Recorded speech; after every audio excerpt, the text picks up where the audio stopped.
दुनिया के अलग अलग देशों में पाकिस्तान को बेनकाब करने के लिए पहला संसदीय प्रतिनिधिमंडल आज रवाना होगा। ये डेलीगेशन यूएई और पश्चिमी अफ्रीकी देशों का दौरा करेगा। आतंकवाद को पनाह देने वाले पाकिस्तान को वैश्विक मंच पर बेनकाब करने के लिए सरकार ने 7 सर्वदलीय डेलीगेशन बनाया है, जिसमें से चौथा डेलीगेशन आज अपने मिशन के लिए रवाना होगा। इस टीम में कुल 8 सांसद, नेता और राजनयिक शामिल हैं। इस टीम की अगुवाई शिवसेना सांसद श्रीकांत शिंदे कर रही हैं। इस टीम में बीजेपी सांसद बांसुरी स्वराज, अतुल गर्ग, मनन कुमार मिश्रा, IUML सांसद ईटी मोहम्मद बशीर, बीजेडी के राज्यसभा सांसद सस्मित पात्रा, पूर्व केंद्रीय मंत्री SS अहलूवालिया और पूर्व राजनयिक सुजान चिनॉय शामिल हैं। श्रीकांत शिंदे समेत 8 सदस्यों वाली ये टीम संयुक्त अरब अमीरात, लाइबेरिया, कांगो, सियरा लियोन जाकर पाकिस्तान की पोल खोलेगी। सर्वदलीय डेलीगेशन के दौरे में उन देशों को खास तौर पर शामिल किया गया है जो या तो राष्ट्र संघ सुरक्षा परिषद का सदस्य हैं या फिर जल्द ही सदस्य बनने वाले हैं। ऐसे में भारत की रणनीति साफ है कि जो तमाम देश UNSC में मौजूद हैं, उनको पाकिस्तान को लेकर सही स्थिति का अंदाजा रहे और पाकिस्तान को बेनकाब किया जाए। इसके साथ ही सिंधु जल संधि को लेकर भी भारत सरकार अपना रुख दुनिया के सामने रखेगी। विदेश दौरा शुरू होने से पहले सर्वदलीय डेलीगेशन की ब्रीफिंग हुई, जिसमें विदेश सचिव ने भारत का एजेंडा सामने रखा ताकि डेलीगेशन हर देश के सामने मजबूती से भारत का पक्ष रख सके। कल 3 डेलीगेशन को ब्रीफ किया गया। बाकी 4 प्रतिनिधिमंडलों की ब्रीफिंग 23 मई को होगी। ब्रीफिंग में डेलीगेशन के सदस्यों को बताया गया कि किन मुद्दों को वो उठाएंगे ताकि पाकिस्तान के हर प्रोपेगेंडा को बेनकाब किया जा सके। डेलीगेशन भारत की नई नीति के बारे में दुनिया को जानकारी। दुनिया के अलग अलग देशों में जाने वाला भारत का प्रतिनिधिमंडल पाकिस्तान के झूठ और फरेब को दुनिया के सामने बेनकाब करेगा। डेलीगेशन दुनिया के तमाम देशों में जाकर पाकिस्तान के आतंक के गठजोड़, पहलगाम हमले में पाकिस्तान की भूमिका और ऑपरेशन सिंदूर और उसके बाद बने हालातों के बारे में भारत के पक्ष को दुनिया के सामने रखेगा।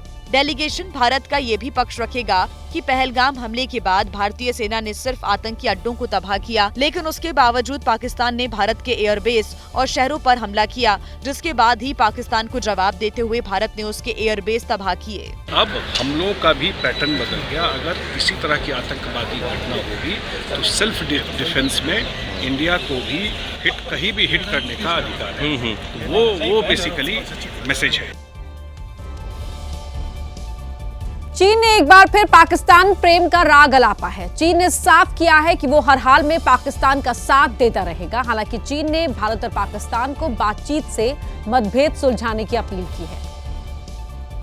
बीजिंग पहुंचे पाकिस्तान के उप प्रधानमंत्री और विदेश मंत्री इशाक डार ने चीनी विदेश मंत्री वांग ही से मुलाकात की। वांग ही ने इशाक डार से कहा कि चीन हमेशा की तरह पाकिस्तान की राष्ट्रीय संप्रभुता और क्षेत्रीय अखंडता की रक्षा करने और उसकी राष्ट्रीय परिस्थितियों के हिसाब से विकास का रास्ता तलाशने में मदद करता रहेगा। साथ ही आतंकवाद का डटकर मुकाबला करने और अंतर्राष्ट्रीय क्षेत्रीय मामलों में बड़ी भूमिका निभाने में मजबूती से समर्थन करेगा। वांग ही ने कहा कि पाकिस्तान की संप्रभुता और क्षेत्रीय अखंडता के लिए चीन हर हाल में साथ है। वांग ही ने ये भी कहा कि पाकिस्तान और भारत बातचीत के जरिए अपने मतभेदों को उचित तरीके से सुलझाने, व्यापक और स्थायी संघर्ष विराम हासिल करने, मौलिक समाधान तलाशने की पहल करते हैं, तो चीन उनका स्वागत और समर्थन करता है। पाकिस्तान के विदेश मंत्री 3 दिन के दौरे पर बीजिंग में हैं। डार ने सिंधु जल संधि को स्थगित करने के भारत के फैसले पर अंतर्राष्ट्रीय समुदाय की तरफ से ध्यान दिए जाने की जरूरत पर भी बल दिया। खबर दिल्ली से है, जहां एक बड़ा हादसा टल गया। बीती रात एक स्कूल में आग लग गई। गनीमत रही कि हादसा रात में हुआ। अगर दिन में होता तो स्कूल में चल रहे समर कैंप में बच्चों की जान मुश्किल में पड़ सकती थी। एक और भीषण लपटें थी तो दूसरी ओर आग के साथ साथ धमाकों की दहशत। तस्वीरें दिल्ली के निर्माण विहार इलाके की है, जहां एक प्राइवेट स्कूल में भड़की चिंगारियां देखते ही देखते भीषण शोलों में तब्दील हो गई।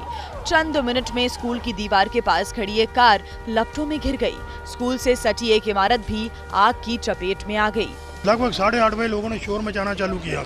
मैं 2nd फ्लोर पे रहता हूँ और मैं पीछे रहता हूँ, तो जैसे थोड़ा सा आवाज़ आई तो हम देखा क्या बात है, तो देखा कि आग लगी हुई है और ऊपर से कूद के आना मुश्किल था। फिर सीढ़ी लगा के हम पड़ोस वाले मकान में गए। मैं और मेरी मिसेज अकेले रहते हैं, वी आर सीनियर सिटीजन। और घायल तो जला तो नहीं? नहीं, घायल तो नहीं जला, हमारी गाड़ी जल गई हमारी साहब। बताया जा रहा है कि आग पहले स्कूल के अंदर बिजली के मीटर वाली जगह से भड़की, जिसके कारण धमाके भी हुए। स्थानीय लोगों का आरोप है कि इसके पीछे स्कूल की लापरवाही है, जो कई मासूमों की जान पर भारी पड़ सकती थी, क्योंकि यहाँ इन दिनों समर कैंप चल रहा है। ये आइडिया था स्कूल वालों को कि यहाँ कोई प्रॉब्लम है हमारे मीटर में या कहीं भी, तो ये ब्लास्ट हो सकता है किसी वक्त भी। पश्चिम बंगाल के गैसल में एक पैसेंजर ट्रेन के इंजन में अचानक आग लगने से अफरा तफरी फैल गई। आनन फानन में यात्रियों को ट्रेन से उतारा गया। गनीमत ये रही कि आग डिब्बों तक नहीं पहुंची। काफी तेज आग लगा है। तो धू धू कर जलता ये engine Siliguri Malda passenger train का है। ट्रेन जैसे ही गैसल रेलवे स्टेशन के करीब पहुंची, उसमें अचानक आग लग गई। तेज आग लगा है। तो काफी तेज आग लगा है ट्रेन का इंजन में आग। जलते इंजन से निकलती लपटें और काला धुआं दूर से ही नजर आ रहा था। आनन फानन में यात्रियों को उतारा गया। गनीमत ये रही कि आग डिब्बों तक नहीं पहुंची। ड्राइवर और गार्ड ने सूझबूझ दिखाते हुए आग लगते ही ट्रेन को रोक दिया। किसी भी पैसेंजर को कोई नुकसान नहीं हुआ। सभी पैसेंजरों को गाड़ी से बाहर निकाल दिया गया। ड्राइवर और गार्ड के सूझबूझ की वजह से ये गाड़ी को रोक दिया गया और आग पे पूरा कंट्रोल पाया गया। सूचना मिलते ही फायर ब्रिगेड की गाड़ियां मौके पर पहुंची और बिना वक्त गवाए इंजन में लगी आग बुझाने का काम शुरू किया और थोड़ी ही देर में लपटों पर काबू पा लिया गया।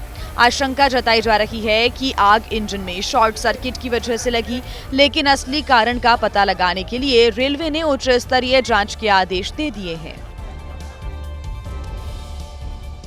यूपी के जौनपुर में एक थाने में आग लग गई। आग थाने में रखे गए पटाखों में लगी। वहीं गाजियाबाद में एक शख्स ने सर्विस सेंटर के बाहर खड़ी स्कूटी में आग लगा दी। ये वारदात वहां लगे सीसीटीवी में रिकॉर्ड हो गई। इन तस्वीरों में आपको भीषण आग नजर आ रही है और लपटों के बीच फूटते पटाखे दिख रहे हैं। पटाखे फूटने की आवाजें आ रही हैं। पहली नजर में लगेगा कि किसी पटाखे के गोदाम में आग लगी होगी, लेकिन ऐसा नहीं है। ये आग लगी है जौनपुर के मुंगराबाद शाहपुर थाने में। आग उस जगह लगी जहां जब्त किए गए पटाखों को रखा गया था। एक एक करके पटाखे फटे और आग फैल गई, जिसकी चपेट में थाने में रखी जब्त गाड़ियां आ गई। कई गाड़ियां जलकर खाक हो गई। आग की घटना गाजियाबाद में भी सामने आई, जहां एक स्कूटी जल गई, लेकिन इस स्कूटी में आग नहीं लगी थी बल्कि लगाई गई थी। घटना लोनी इलाके की है। इस शख्स को देखिए, पहले वो स्कूटी का सीट उठाता है और फिर उस पर पेट्रोल डाल देता है। पेट्रोल डालने के बाद जेब से माचिस निकालता है और स्कूटी को आग के हवाले कर देता है। कुछ ही देर में आग विकराल होती है और पास खड़ी स्कूटी भी इसकी चपेट में आ जाती है। सीसीटीवी फुटेज के आधार पर पुलिस ने इस शख्स की तलाश शुरू कर दी है। आग तो सियासत में भी लगी है। ऑपरेशन सिंदूर को लेकर सियासी संग्राम छिड़ा हुआ है, जिसमें अब कांग्रेस अध्यक्ष मल्लिकार्जुन खड़गे ने सवाल उठाते हुए कहा कि पाकिस्तान पर भारत की कार्रवाई छिटपुट युद्ध है। खड़गे ने पहलगाम हमला और विदेश नीति को लेकर भी सरकार को घेरा। कर्नाटक में कांग्रेस की समर्पण संकल्प रैली को संबोधित करते हुए मल्लिकार्जुन खड़गे ने कहा कि पहलगाम में 26 लोग इसलिए मारे गए क्योंकि केंद्र सरकार ने वहां पर्यटकों को सुरक्षा मुहैया नहीं कराई। 17ನೇ ತಾರೀಕು ನೀವು ಕಾಶ್ಮೀರಕ್ಕೆ ಹೋಗತಕ್ಕಂತ ಪ್ರೋಗ್ರಾಮ್ ಅನ್ನು ಕ್ಯಾನ್ಸಲ್ ಮಾಡುವಾಗ ನೀವು ಯಾಕೆ ಈ ಟೂರಿಸ್ಟ್ ಅನ್ನ ಪೊಲೀಸರ ಮುಖಾಂತರ ಯಾಕೆ ಹೇಳಲಿಲ್ಲ? ನೀವು ಹೋಗಬೇಡಿ, ಅಲ್ಲಿ ತೊಂದರೆ ಇದೆ ಅನ್ನತಕ್ಕಂತ ಮಾತು ನೀವು ಹೇಳಲಿಲ್ಲ। खड़गे के बयान पर बीजेपी ने जोरदार पलटवार किया। खड़गे जी कह रहे हैं कि ऑपरेशन सिंदूर एक छोटी सी लड़ाई है, स्वाभाविक है। 26/11 के बाद जिसके सबसे बड़े नेता राहुल गांधी बड़ी सी पार्टी मना रहे हों, उनके लिए ऑपरेशन सिंदूर एक छोटी सी ही लड़ाई नजर आएगी। खड़गे ने एक्स पर पोस्ट कर सरकार की विदेश नीति पर भी सवाल उठाए। मोदी ने 11 सालों में 72 देशों के 151 विदेशी दौरे किए, जिनमें 10 बार अमेरिका भी गए। फिर भी मोदी सरकार की विदेश नीति की वजह से भारत अकेला खड़ा है। यूपी में बीएसपी और योगी सरकार में मंत्री रह चुके स्वामी प्रसाद मौर्य ने भी ऑपरेशन सिंदूर को लेकर विवादित बयान दिया है। स्वामी प्रसाद मौर्य ने दावा किया है कि हमले में कोई आतंकवादी नहीं मरा, सब टाई फेस था। स्वामी प्रसाद मौर्य ने बयान देकर विवाद खड़ा कर दिया है। स्वामी प्रसाद मौर्य ने ऑपरेशन सिंदूर को लेकर विवादित बयान दिया और कहा कि मोदी सरकार ने ऑपरेशन सिंदूर का मजाक बना दिया। देखिए, ऑपरेशन सिंदूर चलाने का देशवासियों ने बहुत गर्मजोशी के साथ स्वागत किया था, लेकिन मोदी सरकार ने ऑपरेशन सिंदूर को मजाक बना दिया। स्वामी प्रसाद मौर्य ने पाकिस्तान में सैन्य कार्रवाई को जल्द रोकने और सीज फायर करने को लेकर भी सवाल खड़े किए हैं। स्वामी प्रसाद मौर्य ने ये दावा भी किया कि पाकिस्तान में घुसकर एक भी आतंकवादी नहीं मारा गया। बिना आतंकवादियों का सुपड़ा साफ किए हुए 2 दिन के अंदर ही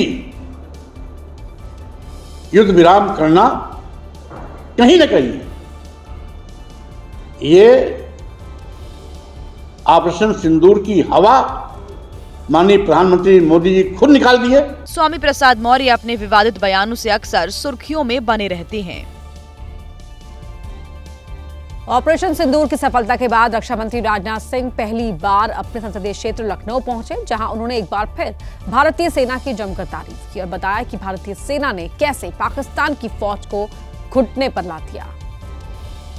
रक्षा मंत्री राजनाथ सिंह जब लखनऊ पहुंचे तो हजारों की संख्या में लोग उनके स्वागत के लिए तिरंगा लेकर खड़े थे। इसके बाद जब राजनाथ सिंह ने कार्यक्रम में माइक संभाला तो एक बार फिर ये बता दिया कि भारतीय सेनाओं ने कैसे आतंक परस्त देश का कुशल सर्जन की तरह ऑपरेशन किया।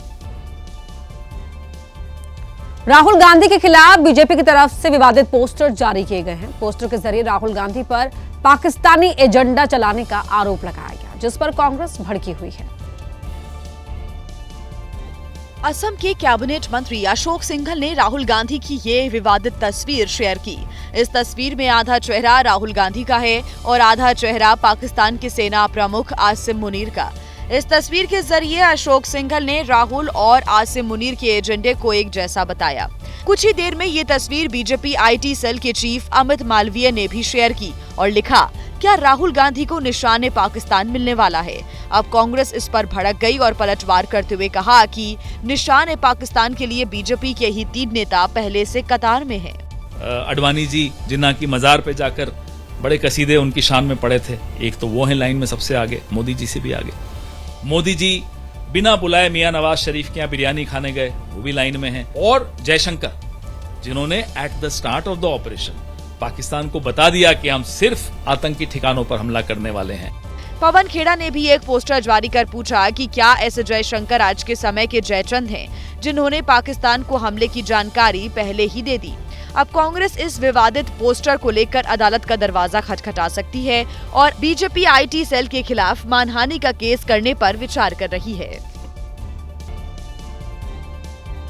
वहीं पहलगाम आतंकी हमले के बाद भारत ने साफ कर दिया था कि टेरर और ट्रेड एक साथ नहीं चल सकता। लेकिन हैरान करने वाली बात यह है कि पाकिस्तानी प्रोडक्ट ई-कॉमर्स वेबसाइट पर खुलेआम बेचे जा रहे हैं।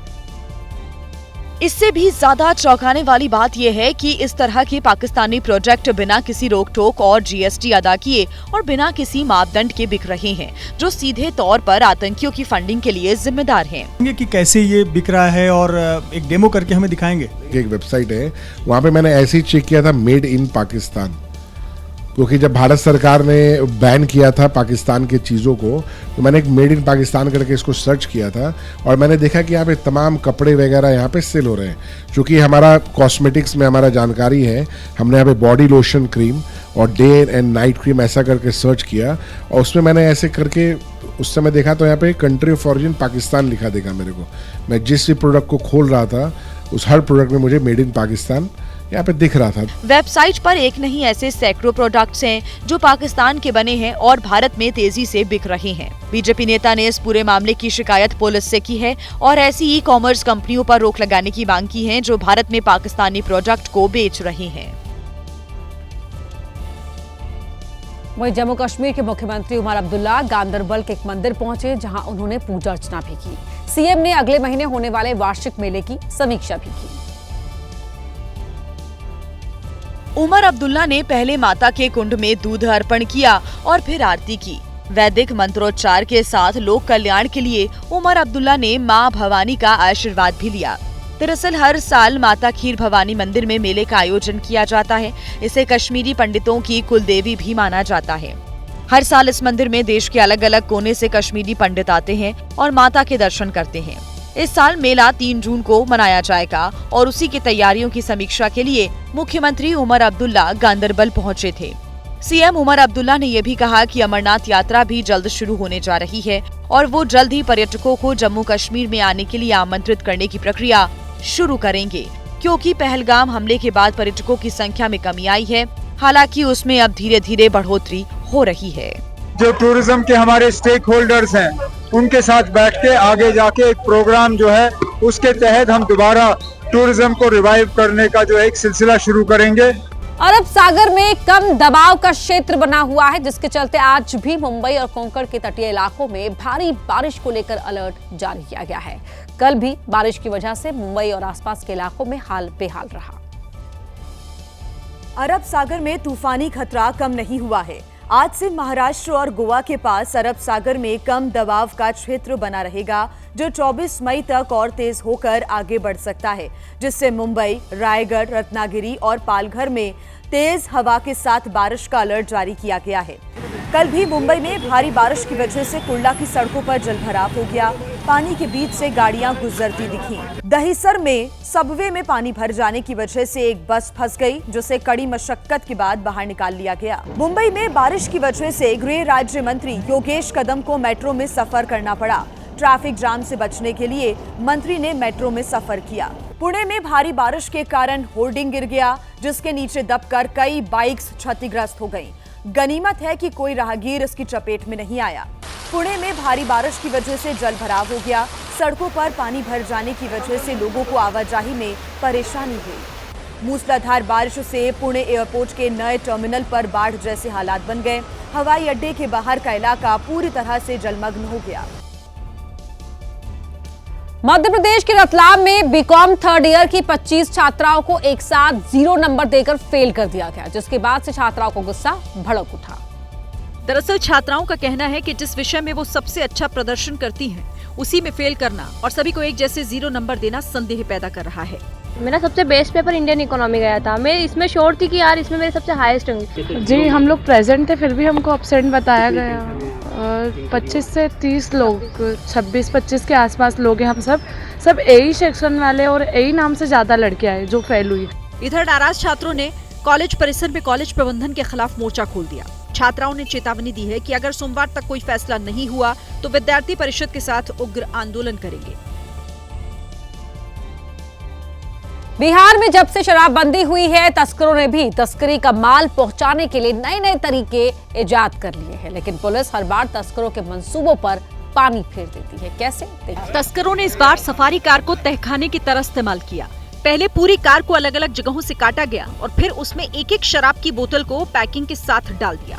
पुलिस ने जब गाड़ी को रोककर चेकिंग की तो कभी कार के डैशबोर्ड से, तो कभी कार के पिछले दरवाजे से, कभी बीच वाले हिस्से से शराब की बोतलें एक एक कर निकलती रही।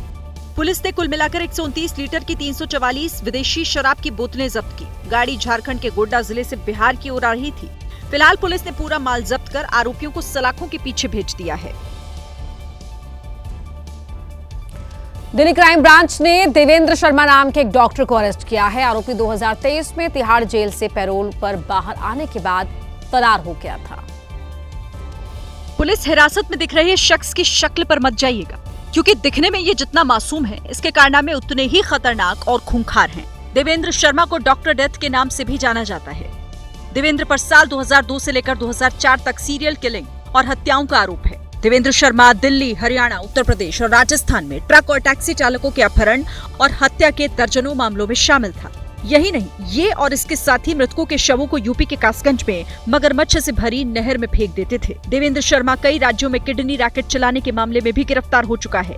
साल 1994 से 2004 के बीच 125 से ज्यादा किडनी ट्रांसप्लांट करवाने की बात भी पुलिस के सामने कबूल चुका है। हाल ही में देवेंद्र शर्मा राजस्थान के दौसा में एक आश्रम में पुजारी बनकर रह रहा था। वक्फ संशोधन एक्ट मामले में अंतरिम राहत के मुद्दों पर सुप्रीम कोर्ट में आज भी सुनवाई जारी रहेगी। कल हुई सुनवाई के दौरान याचिकाकर्ताओं ने दलील दी, आज सरकार जवाब देगी। चीफ जस्टिस BR गवई की अध्यक्षता वाली 2 सदस्यीय पीठ इस बार विचार कर रही है कि मामले पर अंतिम फैसला आने तक वक्फ संशोधन कानून के अमल में लाने पर रोक लगाई जाए या नहीं। कल जब सुनवाई शुरू हुई तो केंद्र सरकार की तरफ से सॉलिसिटर जनरल तुषार मेहता ने अपनी अपील रखी कि अगर सुप्रीम कोर्ट कोई अंतरिम आदेश पारित करता है तो उसे 3 मुद्दों तक ही सीमित रखे। इसमें सबसे बड़ा मुद्दा अदालत द्वारा घोषित वक्फ बाय यूजर या वक्फ बाय डीड संपत्ति को डी नोटिफाई करने का है। दूसरा मुद्दा केंद्रीय और प्रदेश वक्फ बोर्ड के गठन से जुड़ा है, जिनमें गैर मुस्लिमों को शामिल किए जाने का विरोध हो रहा है। और तीसरा मुद्दा वक्फ कानून के उस प्रावधान से जुड़ा है जिसमें जिला अधिकारी की तरफ से जांच और उसकी मंजूरी के बाद ही किसी संपत्ति को वक्फ संपत्ति घोषित किया जाएगा। याचिकाकर्ता की तरफ से पेश हुए कपिल सिब्बल ने कहा कि कोर्ट ने इन मुद्दों पर चर्चा जरूर की थी, लेकिन ये नहीं कहा था कि सिर्फ इन्हीं 3 मुद्दों पर बात होगी। दोनों पक्षों की दलील सुनने के बाद CJI ने कहा कि सुनवाई पूरे वक्फ संशोधन कानून पर होगी, किसी विशेष मुद्दे पर नहीं। मध्य प्रदेश के मंत्री विजय शाह के बयान की हर तरफ आलोचना हो रही है। सुप्रीम कोर्ट ने तो माफी देने से तक इनकार कर दिया है, लेकिन बावजूद इसके बीजेपी के कई नेता एक सुर में विजय शाह को बचाव करने में जुटे हैं।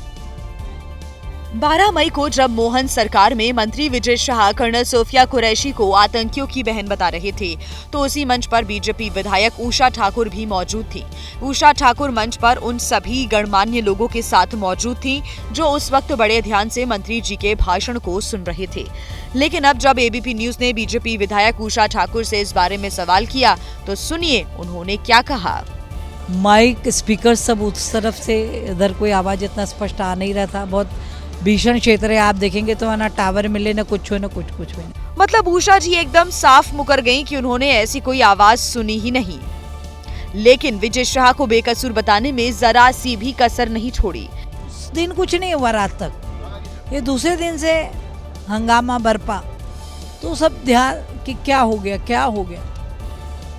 तो यही कुछ लगा वहां देखने में कि जोश में भाषण देते देते उनकी जुबान फिसली। दरअसल उषा ठाकुर ऐसी इकलौती बीजेपी नेता नहीं है जो विजय शाह के बयान का बचाव कर रही हो। मुख्यमंत्री मोहन यादव से लेकर बीजेपी का हर छोटा बड़ा नेता विजय शाह को बचाने में लगा हुआ है। मध्य प्रदेश के मंत्री विजय शाह से जुड़े विवाद की जांच के लिए बनी SIT पर कांग्रेस ने सवाल उठाए हैं। मध्य प्रदेश के नेता प्रतिपक्ष ने कहा कि निष्पक्ष जांच की उम्मीद कम ही है।